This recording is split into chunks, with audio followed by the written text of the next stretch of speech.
வணக்கம். இன்னைக்கு பார்த்தீங்கன்னா அழகழகை சீரியல் இன்னைக்கான எபிசோடு தாங்க பார்க்க போகிறோம். அதுக்கு முன்னாடி என்னோட சேனலை சப்ஸ்கிரைப் பண்ணி வச்சுக்கோங்க. வாங்க கதைக்குள்ளே போகலாம். இப்போ பார்த்தீங்கன்னா தங்கராஜ் என்ன பண்ணுறாரு, பாக்யராஜ் ரோட்டில் மீட் பண்ணுறாரு. அப்போ என்ன எதுன்னு நல்லா இருக்கீங்களான்ற மாதிரி விசாரிக்க போக இவர் வந்து தங்கராஜ் மூஞ்சு கொடுத்தே பேச மாட்டார். அப்போது ஒரு கட்டத்துக்கு மேலே பாக்யராஜ் புரிஞ்சுக்கிட்டு அங்கேருந்து என்ன பண்ணுறாரு, அப்படியே கிளம்பி போகிறாரு. அப்போ கூட இருந்தவர் என்ன சொல்கிறாருன்னா, இவர் உங்கள் மச்சான் தானே, இந்த மாதிரி எனக்கு ஒரு லோன் ஒன்று முடிச்சு தர சொல்லுங்கன்ற மாதிரி சொல்ல அவர் என்ன சொல்கிறாரு, இவர் வந்து கேஷியராக தானே இருக்காரு அப்படின்னோடனே இல்லை இப்போ அவர் மேனேஜராக இருக்காருன்னு உடனே தங்கராஜுக்கு டவுட் வந்து பேங்க்ல இருக்கிற ஒருத்தர் விசாரிக்கிறாரு. அவங்களும் ஆமான்ற மாதிரி பதில் சொல்ல இவருக்கு ஒரு மாதிரி ஆயிடுது தங்கராஜுக்கு.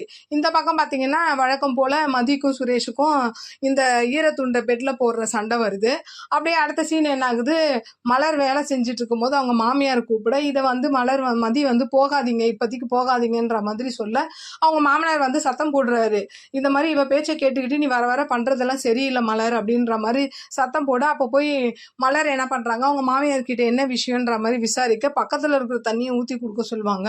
இதுக்காக தான் கூப்பிட்டேன்னு தெரிஞ்சதுக்கு அப்புறம் மலருக்கு ஒரு மாதிரி அழுகையை அடக்க முடியாம அப்படியே வந்தோடனே மதி வந்து சாரி கேட்பாங்க. அப்போ சுரேஷன் வந்து சொல்வாரு, இப்போ நீயும் திட்டு வாங்கி எங்க அண்ணியும் திட்டு வாங்க வைக்கிற, இதெல்லாம் நியாயமா அப்படின்ற மாதிரி சொல்லிட்டு என்ன பண்ணுவாரு, அங்கேருந்து கிளம்ப அப்படியே ஒரு மாதிரி ஆயிடுது.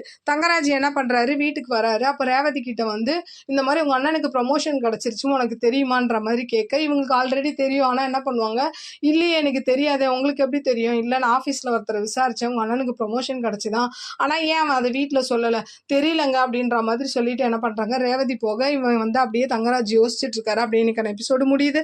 பார்க்கலாம் நாளைக்கு என்ன நடக்குதுன்னு பார்த்துட்டு நான் உங்களுக்கு ரிவ்யூ கொடுக்குறேன். என்னோட சேனல் பிடிச்சிருந்தா லைக் பண்ணுங்கள், ஷேர் பண்ணுங்கள், கமெண்ட் பண்ணுங்கள். என்னோட சேனலை சப்ஸ்கிரைப் பண்ணி சப்போர்ட் பண்ணுங்கள். நன்றி, வணக்கம், பாய்.